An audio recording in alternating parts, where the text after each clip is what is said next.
Hello students, इसके पहले जो मैंने वीडियो आपको बना के दिया था 27 तारीख को, उसमें एफ.डब्ल्यू. टेलर साहब की दो टेक्निक्स को बहुत अच्छे ढंग से मैंने आपको बना के दिया है। जिसमें उनकी पहली टेक्निक थी फंक्शनल फोरमैनशिप,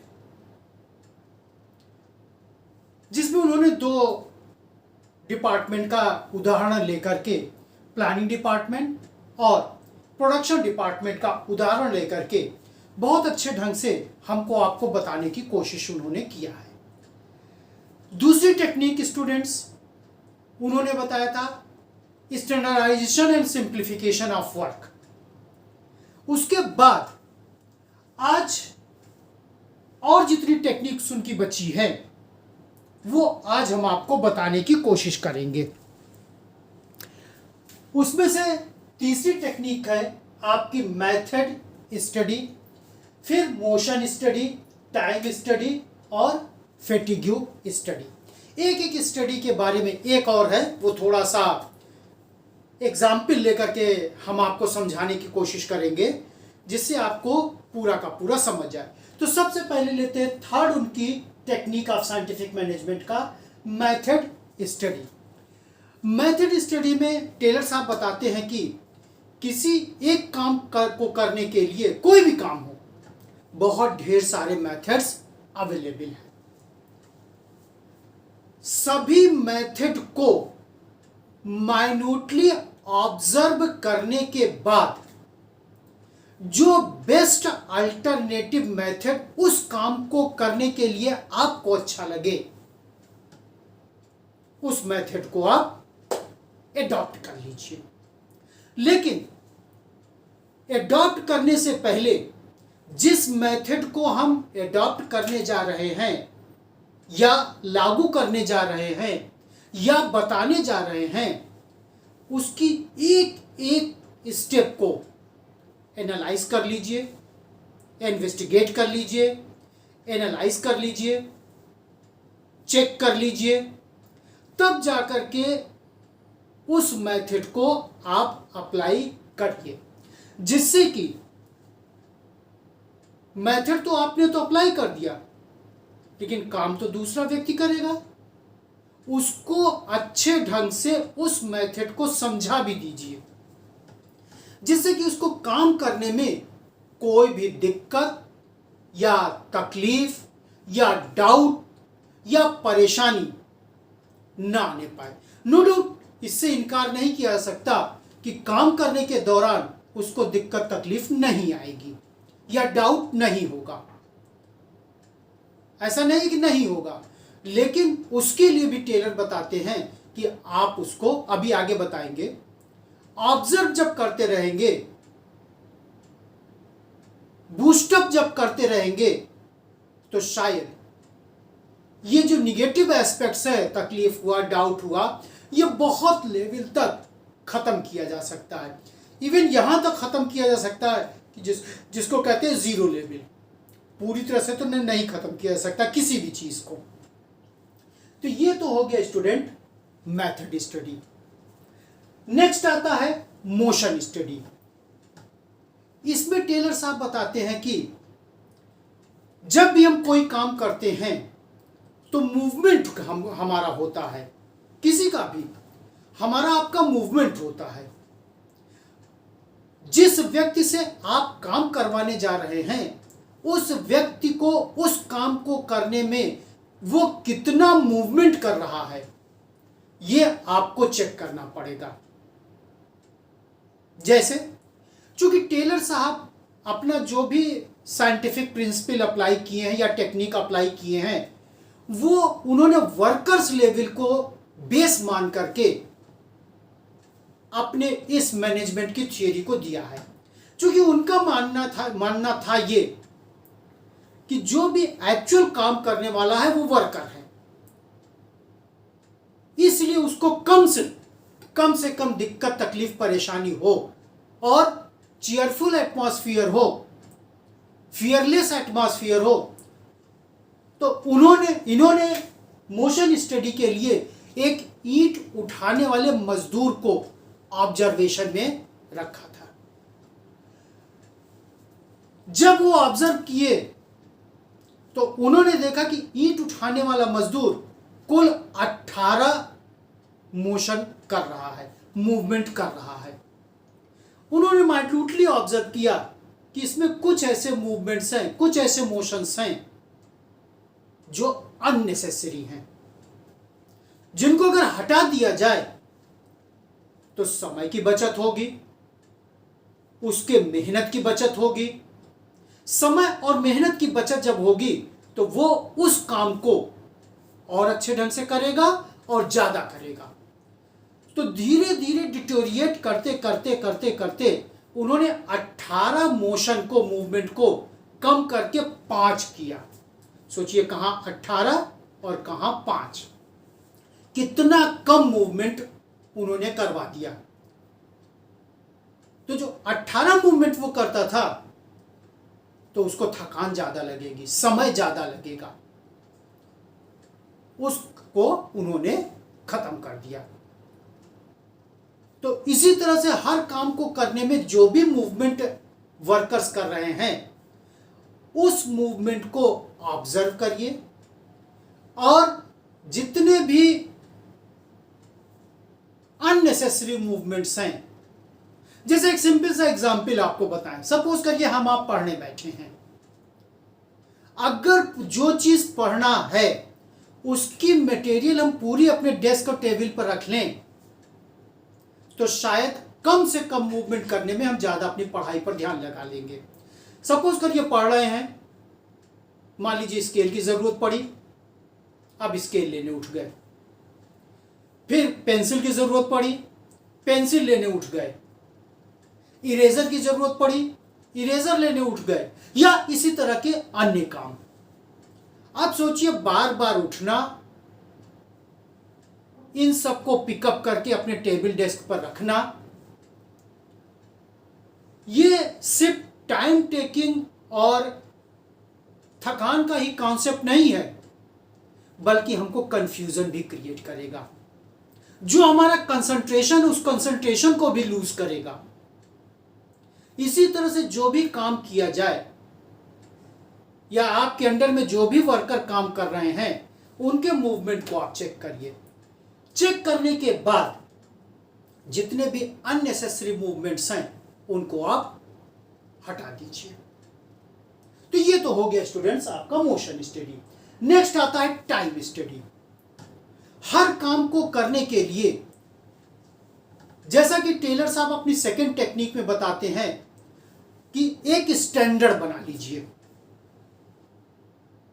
कि किस काम को करने में कितना समय लग सकता है। जैसे आप अपने सिलेबस में देखिए, हर चैप्टर को कितने पीरियड्स में कंप्लीट किया जाएगा यह प्री डिटरमाइंड है, यह प्री डिटरमाइंड है।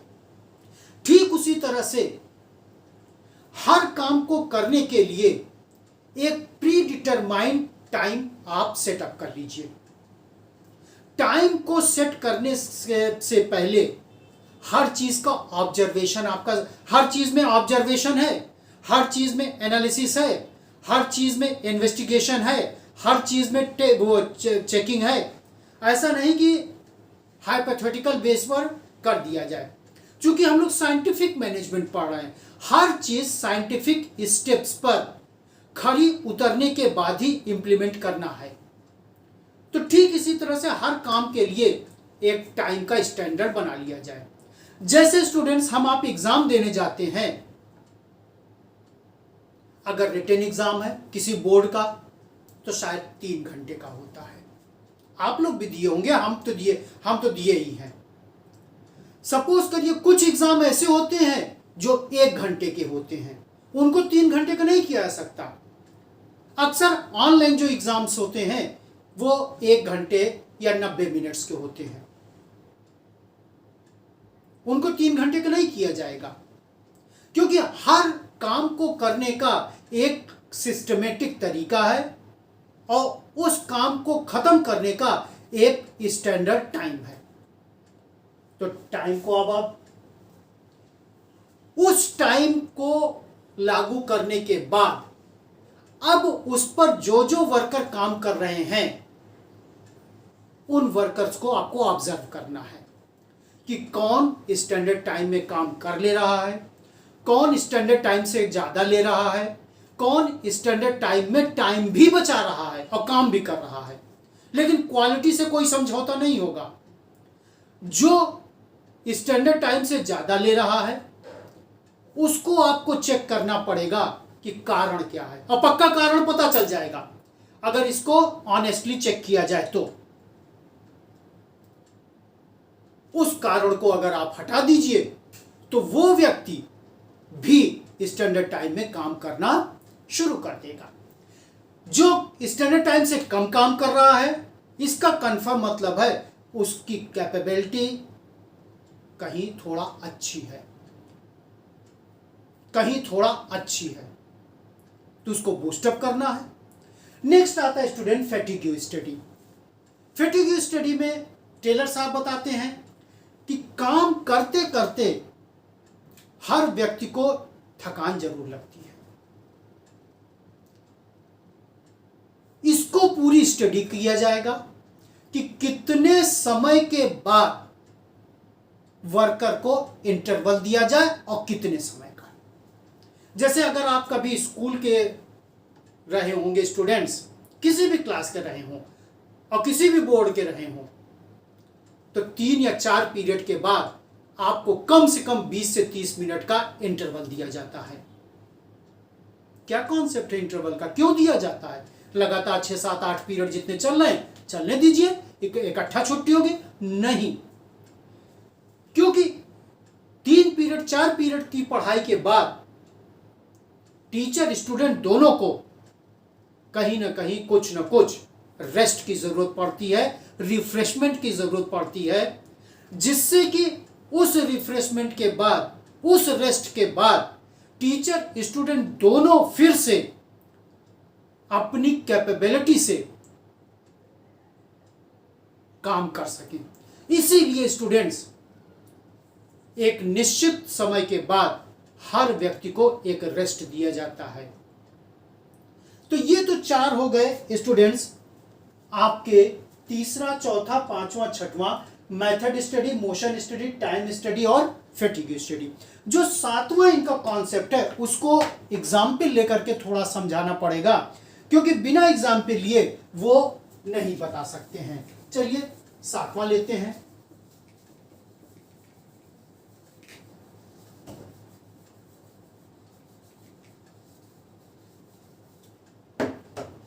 सेवेंथ इनका है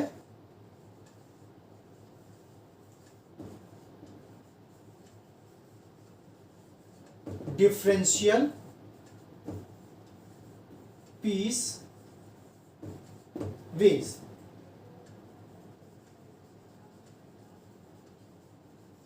standard 10 units at the rate of 80 per unit. 10 or more than 10. If less than 10 units at the rate of 75,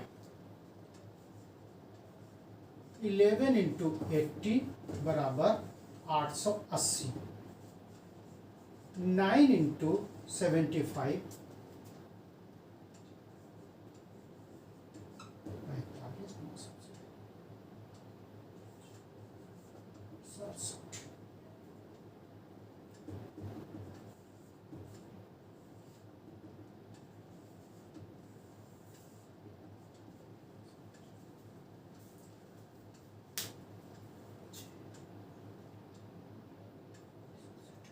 हाँ।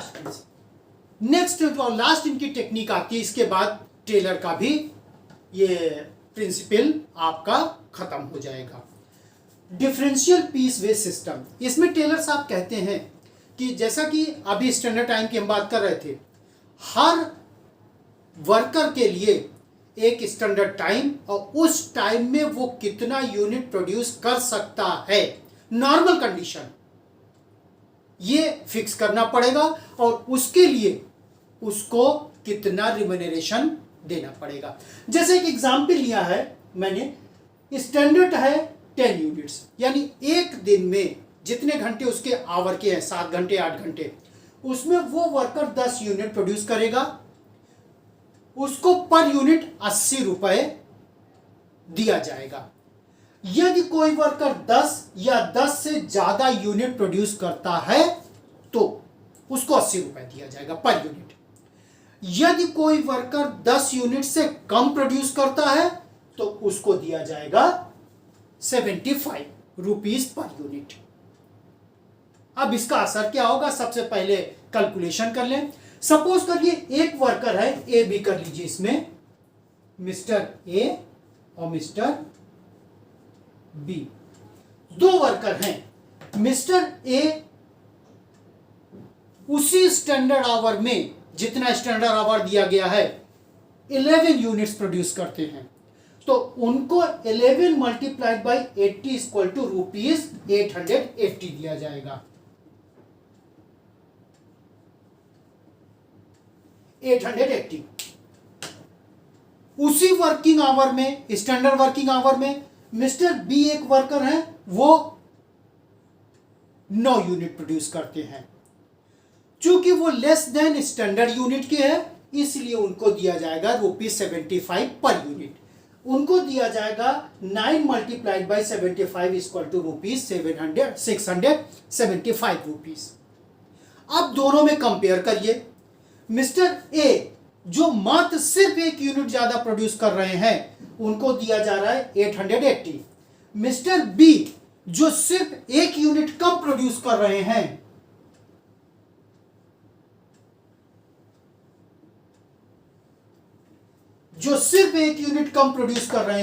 उनको दिया जाएगा रुपीज 675। 1 यूनिट ज्यादा प्रोड्यूस करने पर और 1 यूनिट कम प्रोड्यूस करने पर दोनों के रिम्यूनरेशन में डिफरेंस आ रहा है रुपीज 205 का। अब सोचिए, जो व्यक्ति थोड़ा सा कैपेबल है और जो व्यक्ति थोड़ा सा इनकैपेबल है, दोनों के बीच में डिफरेंस आप, सेम काम, सेम स्टैंडर्ड, सेम यूनिट, सब कुछ एक बराबर, तो कंफर्म अगर मिस्टर बी के अंदर थोड़ी भी अपने को डेवलप करने की क्षमता होगी, अपने को डेवलप करने की इच्छा होगी, आगे बढ़ने की इच्छा होगी, तो वो भी सोचेंगे मात्र 1 यूनिट, स्टैंडर्ड से 1 यूनिट ज्यादा प्रोड्यूस करने के बाद हमारे ही साथ काम करने वाला व्यक्ति हमसे ज्यादा पा रहा है। कहीं अगर 2 यूनिट ज्यादा प्रोड्यूस करें और 2 यूनिट कम प्रोड्यूस करें, तब तो डिफरेंस और ज्यादा हो जाएगा। तो इससे स्टूडेंट एक बहुत ही पॉजिटिव कंपटीशन या हेल्दी कंपटीशन आप कह सकते हैं, सभी वर्कर्स के बीच में आप ला सकते हैं। अगर वो वर्कर सीखने वाले हैं, आगे बढ़ने वाले हैं, तो आप उनको बूस्टअप करिए। सिर्फ इसमें वर्कर का ही फायदा नहीं होगा, उसकी कैपेबिलिटी का ही फायदा नहीं होगा, कहीं ना कहीं ऑर्गेनाइजेशन को भी इससे, चूंकि मेन काम वर्कर ही करेगा, और जब उसके अंदर कैपेबिलिटी बढ़ेगी, शायद वो भी 11 यूनिट प्रोड्यूस कर ले। अगर वो भी 11 यूनिट प्रोड्यूस करता है तो वो भी 880 रुपीज पाएगा। तो उसके अंदर अपने आप एक, जिसको कहते हैं खुशी, आंतरिक खुशी जिसको कहते हैं, वो मिल जाएगी। और जब हमारे अंदर इंटरनल हैप्पीनेस आती है, आंतरिक खुशी आती है स्टूडेंट्स, तो अपने आप हमारी सोच, हमारी कैपेबिलिटी, हमारी वर्किंग कैपेसिटी अपने आप बढ़ जाती है। तो इस तरह से स्टूडेंट्स, मिस्टर टेलर साहब ने 4 अपने प्रिंसिपल को बताया। उस प्रिंसिपल को लागू करने के लिए उन्होंने 7 टेक्निक बताई। उस 7 टेक्निक में 27 तारीख वाले वीडियो में मैंने 2 टेक्निक बताई थी, और आज वाले वीडियो में मैंने आपको उस 3 से लेकर के 7वें टेक्निक तक आपको बता दिया। ये अगर तीनों वीडियो आप क्लब करेंगे तो आपको पूरा का पूरा टेलर साहब के प्रिंसिपल से लेकर के टेक्निक तक बहुत अच्छे ढंग से समझ में आ जाएगा। इसके पहले मैंने फ्योल साहब के वीडियो बनाए थे जिसमें 14 प्रिंसिपल्स थे, जिनको कहा गया father of general management. Taylor साहब को कहा गया है फादर ऑफ साइंटिफिक मैनेजमेंट। अगर वो दो उनका और 3 इनका, पांचों वीडियो अगर आप क्लब कर लीजिए तो शायद आपको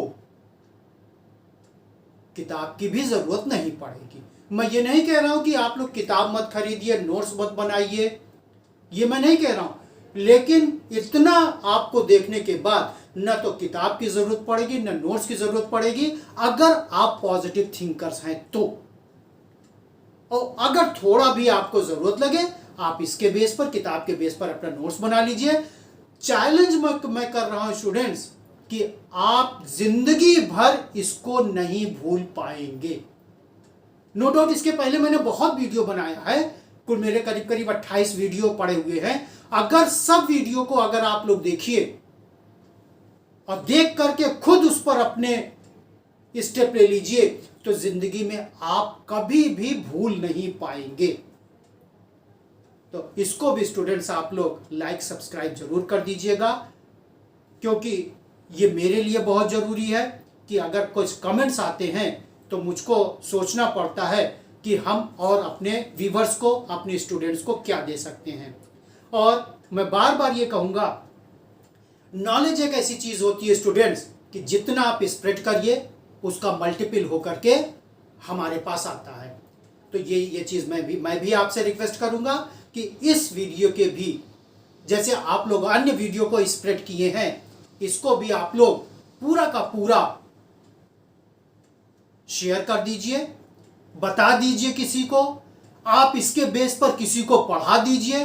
अब मैं सच बताऊं स्टूडेंट, मेरे वीडियोस के बेस पर अगर आप किसी को बता देते हैं तो जो भी कंफ्यूजन थोड़ा बहुत बच जाता है वो भी कंफ्यूजन आपका दूर हो जाएगा। तो लाइक सब्सक्राइब करने के साथ ही साथ इस वीडियो के बेस पर आप भी कर सकते हैं। Thank you students.